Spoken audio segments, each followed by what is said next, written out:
Hey everyone, welcome back. I'm Felicity Tarot. And I'm Black Feather Tarot, guys, joining Felicity. And welcome to your Tarot Twins segment.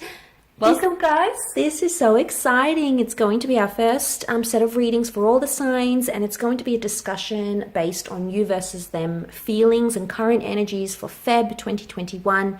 Really appreciate you joining the channel. Absolutely, guys. Thank you guys for tuning in. Thank you so much for your time, your attention. Thank you for your support. It is greatly appreciated. And I'm so excited to be doing this with you, Felicity. Likewise. So we'll give the cards a good shuffle and we're going to lay out two different sides. This is going to be you, Aries, and on the other side it's going to be focusing on your person, your ex, your lover, whoever you're trying to connect Your romantic interest. I always like to say, so as long as you sort of have someone in mind as we do this type of reading, that shall apply. So, yeah, so as long as you have someone in mind, a romantic interest, even a fling, far flung. Yes, that's right. So we're going to be discussing it and looking into it with different interpretations with two sets of eyes, really. So Absolutely. we'll see what comes up for you. But just before we get ahead to that reading, if you'd like a private reading with myself and Black Feather, please feel free to email us.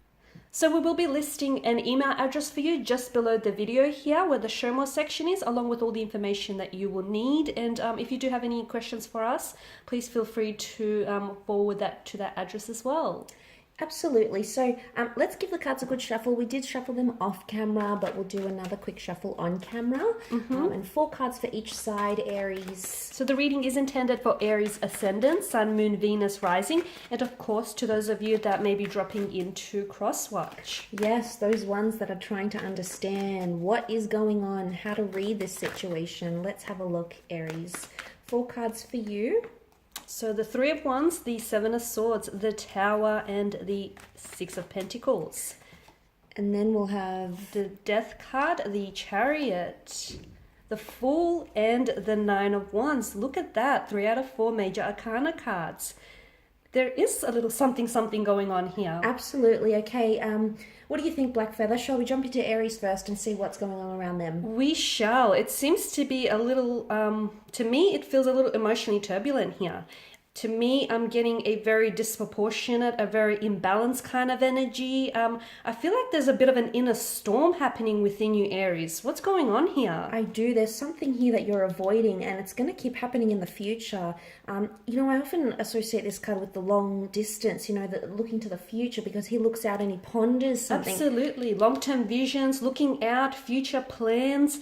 To me, I also get this sense of hesitation. He's standing on the edge of a precipice. He's about to make, a leap of faith or a step towards the future. But it's almost like maybe something is holding him or her back here.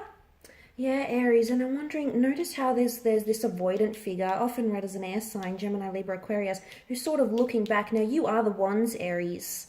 So this is you in your element here, but you've got your back turned and someone is looking here behind you, doing something here behind you. I'm wondering if you feel someone's deceiving you. I'm picking up the same. I'm wondering if you feel like you don't trust something here. Do you not trust your emotions? Do you not trust the situation at hand, the reality of the situation? Has this person given you reason to feel this way? Have you caught this person in an act, or are you about to catch them in an act? Because we do have the Tower card here. Yeah, and notice how we see these desperate figures here. It's almost like there's an act of desperation. There's begging and pleading. Aries, are you screaming out for something here? I feel like they are. I feel like we get sort of echoes of that within the Tower card. And I just want to draw your attention back to the 6 of Pentacles. Notice how the scales are imbalanced. Notice how there are two different characters depicted within this image. There is, the giver, the one who is charitable, the one who is generous. And then there is the one that is, doing all the taking, the beggar here. It's a very disproportionate energy to me. Yeah, and straight away, someone's in a better position. Someone's got the upper hand, okay? Someone's got more power, Aries. And seeing this, I don't feel it's you. No, I feel like Aries, maybe to begin with, you might have had the power, you might have had the control over the direction of the relationship. But I feel like since something has happened, there's been some sort of shift, and you're slowly losing power here. Yeah, and see, it's like you rule the fire realm, and things are going up in flames, Aries. But I sort of want to say as a bit of a warning here, is it best to talk about something the way that you're feeling? Black Feather, do you think it's the best time to address a certain situation, whatever this is that's going on internally? Notice how the swords that we see avoidant. So what do you think this is? To me, I feel Aries, if you don't address the situation, I'm sorry to say, I feel like the situation is going to address you. Because notice to me, the lightning bolts that hit the tower are like lightning bolts of truth. There is something that is going to be exposed, an uncomfortable kind of truth, some sort of information or a secret. Something here is coming to light. It's going to come to surface, whether or not you anticipate it here. So yeah, but what do you think? I'm wondering this Seven of Swords. It's almost like, he doesn't communicate exactly what he wants to. He's avoiding certain things. There's tiptoeing. He's So hoping to get away from it. He maybe, knows what he's yeah. doing. He knows he's in the wrong. I mean, I have a strong sense that whether this is you, Aries, you could be feeling some type of way here, but even your emotions, you're not being honest with your emotions. That's what I think it is. And I feel like you're the one maybe that's trying to, maybe this deception or this mental trickery that's going on, maybe it's going on within you. Maybe it's an internal kind of storm here. It could be, but like I said, I sort of mentioned looking to the future here. I guess you're right, Blackfeather, if this isn't addressed, it can happen moving forward. It can continue to happen. Exactly. I mean, this is just going to mount up the way I see it, because to me, with the tower, the takeaway here is that this needs to happen. The tower crumbles because the tower here has been built on an outdated structure. The foundation isn't sturdy. It's not healthy enough. It needs remodeling. So something here needs shaping, shifting. It needs changing here, Aries. I agree, but notice how this does look quite stable. I think you've got something to work with because it's only really the tip that's been in flames. I think there's something that's workable here, don't you? If we still see the tower standing on this structure. Well, I do. To me, I mean, this is a blessing in disguise. I know it's such a destructive kind of energy with the tower, but that's the reason why exactly the lightning bolt, hits the tower, is because it is workable with, as you say, but it's just because the foundation feels a little outdated. If you have a healthy enough a foundation, you can rebuild on it, and you do have something to work with here, Aries, absolutely. Right, okay, interesting. Okay, and now we're moving on to their energy. So we'll take a look and see what's going on with them. So you've got 3 out of 4 major arcana cards. This is big. I feel like there's some sort of shift or some sort of major transformation that's taking place here, internally and externally. I also feel like you're dealing with someone whom, to me, I get a strong sense that this person isn't someone, I feel like they have emotional boundaries. They have emotional, they wear emotional armor here to protect themselves. It could be a defense mechanism, a coping mechanism. Straight away, I just want to jump in there. I feel like they've got their walls up, as you say. You are the full Aries. This is you. This Nine of Wands is looking over to the Fool. This person has felt foolish by you before, and they're scared of something from the past coming back in because you've got the past card with the Death card. It could be for some of you that are reconnecting with this person. They're afraid you're going to do something to them that maybe you've done before. What do you think? But I also feel like I do get a sense of I am sensing fears, anxieties, or insecurities that reside within this person. Perhaps it's because death, as I like to say, nothing really dies. Where there is death, there is rebirth. Where there is an ending, there's often a beginning. So I feel like everything essentially is a continuation of something else. So I feel like there is some sort of fears or anxieties here, maybe from a previous encounter with yourself, maybe from a previous past relationship here. It's something that they haven't dealt with, and I do agree with you. I feel like this person still feels as though there's this need for them to have their guard up, their walls up. It's like they don't want you to get close. They don't want you to get in, or they want you to sort of climb those walls over. What do you reckon? I think so too, but like the Fool card coming up here, oh God, the Fool coming up.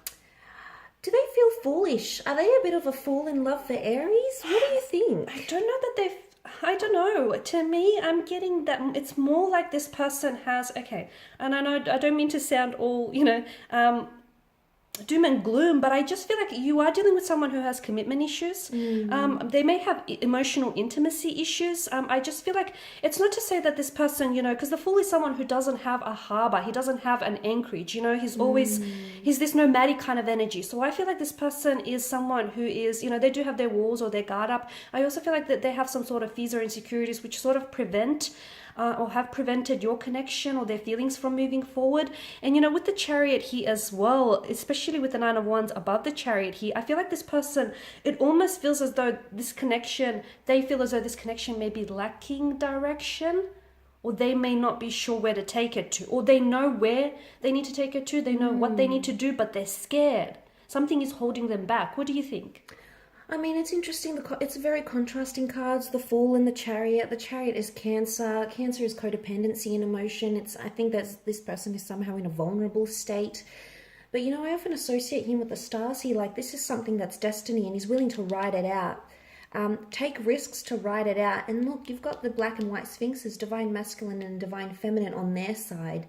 So I think somewhere deep down, despite how they're coming across, despite them being pulled into different energies, directions, right? I think there is, underneath it all, I think they're hoping to mend things. I mean, the stars can be seen as a symbol of healing. You do have the past. Cosmic force? Yes, cosmic force, healing, and you know, whatever this past is, it can be, because it's Scorpio energy, it can be secrets and things that were kept hidden and things that were underground. Definitely. So all these sorts of things, I think themes are coming up for this person here.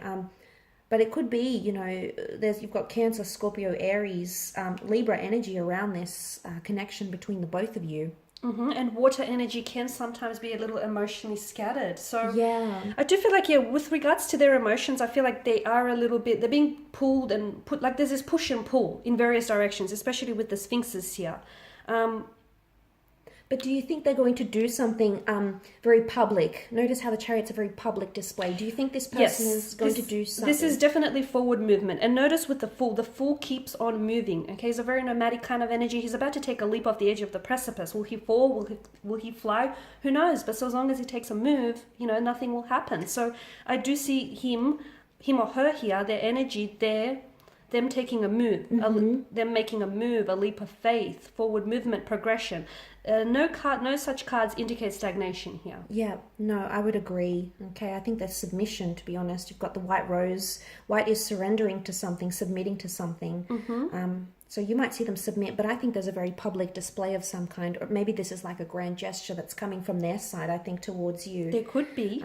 Or they're going to out something, and it could be secrets that they're outing here. They're going to confront you, maybe. They could very well be.